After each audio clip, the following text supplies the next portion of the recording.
সাইবেরিয়ার বিস্তীর্ণ এলাকার এই কঠিন বরফের বন, যেখানে তাপমাত্রা অকল্পনীয় -70°C, যেখানে একটি ছোট কাঠের ঘর রয়েছে, সেই ঘরে আজকের ভিডিওর সেই রিয়েল হিরো বসবাস করে। গোটা পৃথিবীর জগৎ থেকে সে সম্পূর্ণ আলাদা। ৬৭ বছরের এই বৃদ্ধকে দেখে আপনি হয়তো চমকে না উঠলেও জীবনের মায়া, স্বার্থ ত্যাগ এবং কঠিনতা সম্পর্কে ধারণা পাবেন। তিনি কিভাবে জীবনযাপন করে এবং কেন তিনি আজ এই কঠিন পরিবেশে, আসুন তার বর্তমান জীবনের এই বাস্তব গল্প আমরা উপলব্ধি করি।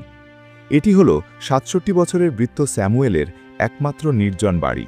বিগত ২০ বছর ধরে স্যামুয়েল পৃথিবীর সবচেয়ে কঠোর পরিবেশে তার দুই বন্ধু নেকড়ে এবং কুকুরের সাথে মানব সভ্যতা থেকে অনেক দূরে বসবাস করাকে বেছে নিয়েছেন। সাইবেরিয়ার এই অঞ্চলটি অবস্থিত ইয়াকুতিয়ায়, আর ইয়াকুতিয়া রাশিয়ার একটি বৃহত্তম প্রজাতন্ত্র, যা আর্কটিক মহাসাগর বরাবর রাশিয়ার দূরপ্রাচ্যে অবস্থিত। যাই হোক, স্যামুয়েলের প্রত্যেকটি দিন একটি রুটিন মাফিক শুরু করতেই হয়, যা প্রয়োজন এবং চাহিদা দুটোই পূরণ করে।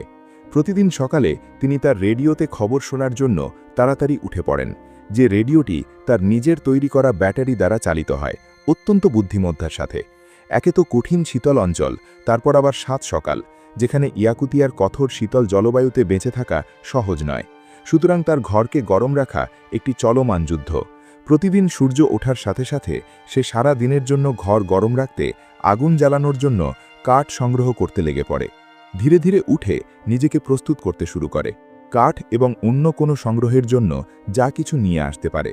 তার দিনটি শুরু করার জন্য পাশের একটি হ্রদ থেকে সংগ্রহ করা বরফ ঠান্ডা জল দিয়ে তার মুখ ধুয়ে ফেলে। এরপর সে প্রস্তুত হয়ে বেরিয়ে পড়ে কাঠ সংগ্রহে। যেহেতু সে এখন বৃদ্ধ, এটা তার কাজ নয়, কিন্তু কাঠ সংগ্রহ করা অত্যন্ত গুরুত্বপূর্ণ, কেননা এর কোনো বিকল্প রাস্তা নেই। প্রতিদিন তাকে কয়েকবার পর্যন্ত বনে যেতে হয়।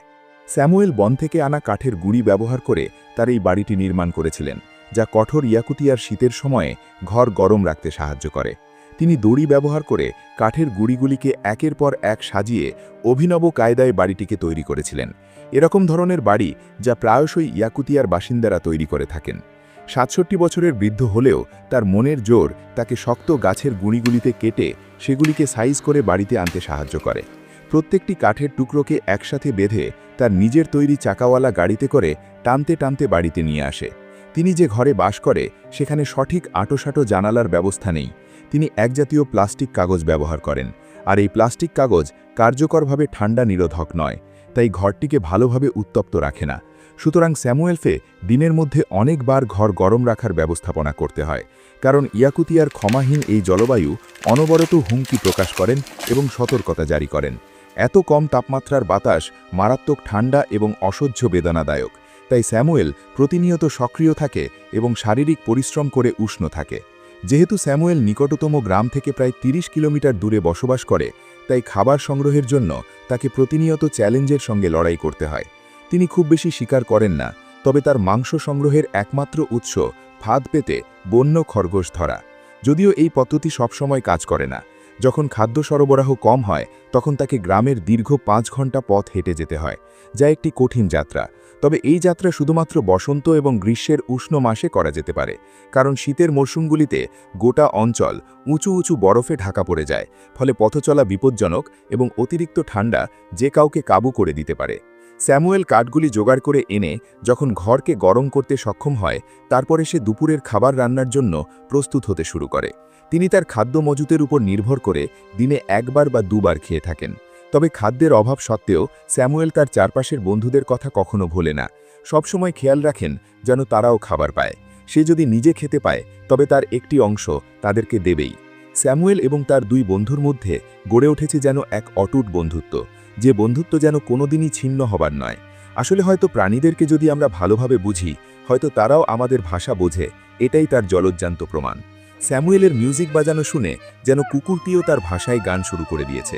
স্যামুয়েলকে কখনো কখনো খাবারের জন্য অর্থ উপার্জনের প্রয়োজন হয়, তাই স্যামুয়েল তার দক্ষতাকে কাজে লাগিয়ে বনের শাখা প্রশাখা থেকে এই ঝাড়ুগুলি তৈরি করে। এরপর গ্রীষ্মের দিনগুলিতে তিনি ৫ ঘন্টা হেঁটে নিকটতম গ্রামে পৌঁছায় এবং ঝাড়ুগুলি বিক্রি করে আসে প্রতিটি $৩ বিনিময়ে। স্যামুয়েল মাংসের যোগান দিতে কখনো কখনো বনের দিকে রওনা দেয়। তিনি খরগোশের জন্য আগে থেকে যে ফাঁদগুলি পেতে রাখে সেগুলি পরীক্ষা করতে। বনাঞ্চলে বাস করতে করতে তিনি শিখে গিয়েছেন এই দক্ষতা। এবার তার ফাঁদে একটি খরগোশ ধরা পড়েছে এবং কিছুটা হলেও এটি তার খাদ্যের যোগান দেবে। এভাবেই স্যামুয়েল প্রতিদিন চ্যালেঞ্জের মুখোমুখি হন। সহজ কাজটি কঠিন হয়ে যায় যখন তাকে এমন দুর্গম স্থানে প্রতিদিন খাবার জোগাড় করতেই হবে, কারণ দুর্ভাগ্যবশত তিনি শিকারের পদ্ধতি জানলেও কখনো কখনো তিনি বন্য সাইবেরিয়ান প্রাণীদের ধরার জন্য ফাঁদ স্থাপন করলেও শিকারের সফলতা খুবই বিরল হয়ে থাকে, হয়তো মাসে একবার। এমনকি গ্রীষ্মের দিনগুলিতে স্যামুয়েল কাছাকাছি হ্রদে মাছ ধরতে যায়, কারণ শীত আসার সাথে সাথে খাবার খোঁজা আরও চ্যালেঞ্জ হয়ে যাবে, তাই খাবার মজুত করে রাখা প্রয়োজন। তাই সে প্রত্যেকবার সুযোগ নেয় গ্রীষ্মের মরশুমে। তবে আশা করে মাছ ধরতে হ্রদে গেলেও সবসময় তার আশা পূরণ হয় না। কখনো কখনো খালি হাতেই তাকে বাড়ি ফিরতে হয়। কখনো তার জীবনে এমন পরিস্থিতি এসেছে যে খাদ্য সংকট মেটাতে কঠিন 5 থেকে 7 ঘন্টা অতিক্রম করে নিকটতম গ্রামে যেতে হয়েছে এবং তার জীবনের এই কঠিন গল্প শেয়ার করে গ্রামবাসীদের কাছ থেকে খাদ্য এবং প্রয়োজনীয় জিনিস চেয়ে নিয়ে আসতে হয়েছে। বিকেল হলেই সূর্য অস্ত যাওয়ার আগেই স্যামুয়েলকে হ্রদ থেকে জল সংগ্রহ করে রাখতে হয়। তিনি ইতিমধ্যে বুঝতে পেরেছেন যে হ্রদের বরফ তার পানীয় এবং ধোয়ার প্রাথমিক উৎস, তাই সেই বরফ পরিষ্কার এবং নিরাপদ অবশ্যই হওয়া চাই। তিনি এই হিমায়িত বরফগুলিকে পরিশুদ্ধ করেন এবং এর মধ্যে কোনো জীবাণু থাকলে সেগুলিকে দূর করেন। এই দৈনন্দিন রুটিনটি স্যামুয়েলের জন্য অত্যন্ত গুরুত্বপূর্ণ, কারণ তিনি জানেন যে এই জলই একজন মানুষের সুস্বাস্থ্য বজায় রাখে। তাই তিনি প্রতিনিয়ত বরফগুলিকে তুলে নিয়ে যাওয়ার পর তা ফুটিয়ে জীবাণুমুক্ত করেই তারপর পান করেন।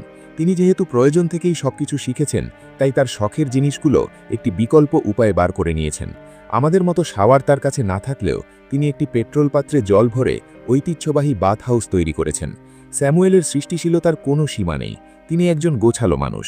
জীবনে তিনি যা পেয়েছেন তাতেই তিনি সুখ খুঁজে নিয়েছেন। তবে পৃথিবীর এই কঠিন শীতলতম স্থানে এসেও বসবাসে তার কিছু সুবিধা রয়েছে। তার মধ্যে একটি হলো স্যামুয়েলের খাবার তাজা রাখার জন্য রেফ্রিজারেটরের প্রয়োজন হয় না। হিমায়িত তাপমাত্রা একটি প্রাকৃতিক ফ্রিজার হিসেবে কাজ করে, যা তাকে তার খাবার বাইরে সংরক্ষণ করে রাখতে দেয়। একমাত্র সচেতনতা হলো তার 2 বন্ধুকে নিয়ে। স্যামুয়েলকে তার খাদ্য সরবরাহ রক্ষার জন্য তার খাবার ভালোভাবে লুকিয়ে রাখা প্রয়োজন, তাই সে অনন্য উপায়ে খাদ্যদ্রব্যগুলিকে একটি ভূগর্ভস্থ ফ্রিজারে রাখে, যা ইয়াকুতিয়ার পার্মাফ্রস্টের ওপর নির্ভর করে এবং প্রাকৃতিকভাবে মাটি এবং পাথরের হিমায়িত স্তর, যা গ্রীষ্মকালেও কখনো গলে না। খাবারগুলি দিনের পর দিন ভালো থাকে এবং 2 বন্ধুর আক্রমণ থেকে রক্ষা পাওয়া যায়। যখন তার খাবারের প্রয়োজন হয়, সে ওই ভূগর্ভস্থ ফ্রিজে নেমে খাবার সংগ্রহ করে। এরপর যখন রাতের খাবারের সময় আসে, স্যামুয়েল সোডা, জল এবং ময়দা ব্যবহার করে ইয়াকুতিয়ার রুটি তৈরির কাজে ব্যস্ত হয়ে পড়েন। তার কাছে এটি একটি সহজ এবং দ্রুত রেসিপি, যা একটি সুস্বাদু রুটি তৈরি করতে সাহায্য করে এবং তার ও 2 বন্ধুর পেট পূর্ণ রাখে। এরপর স্যামুয়েল রাতের খাবার খেয়ে আগুন জ্বালিয়ে ঘরকে গরম করে তোলে এবং ঘুমিয়ে পড়ে পরবর্তী সকালের অপেক্ষায়। যে কঠিন সকাল তার জন্য ওত পেতে থাকবে এবং সে প্রস্তুত থাকবে সেই কঠিন সকালের সম্মুখীন হবার। আসলে স্যামুয়েলের জীবন ছিল কষ্টে ভরা এবং সে যে জঙ্গলে বসবাস শুরু করেছিল তার একটি বিশেষ কারণ ছিল। তার পরিবার তাকে ইয়াং বয়সে রেখেই মারা গিয়েছিল, কিন্তু সবকিছু হারানোর পরও সে বেঁচে থাকার ইচ্ছা ত্যাগ করেনি এবং সে প্রতিনিয়ত জীবনের কষ্টের সাথে মোকাবিলা করে গিয়েছেন। তিনি কখনোই তার চারপাশের লোকেদের প্রতি তার দয়া এবং ভালোবাসা হারাননি। এমনকি কঠোরতম পরিবেশে বসবাস করেও তিনি অন্ধকারে আলো জ্বালানোর উপায় ভুলে যাননি। তিনি হয়তো একদিন হারিয়ে যাবেন, বাকি বিশ্ব তাকে মনে না রাখলেও ইয়াকুতিয়ার মাটি তাকে চিরকাল মনে রাখবে, এটা আমার বিশ্বাস। তিনি হলেন আসল হিরো, যিনি যতটুকু পেয়েছেন তাতেই খুশি। আর যাই হোক, জীবনের মায়া তিনি কখনো ত্যাগ করেননি। আপনার কি মতামত আমাদের কমেন্ট বক্সে জানাতে পারেন। ভিডিওটি ভালো লেগে থাকলে লাইক ও সাবস্ক্রাইব করুন। নতুন ভিডিওতে আবার দেখা হবে।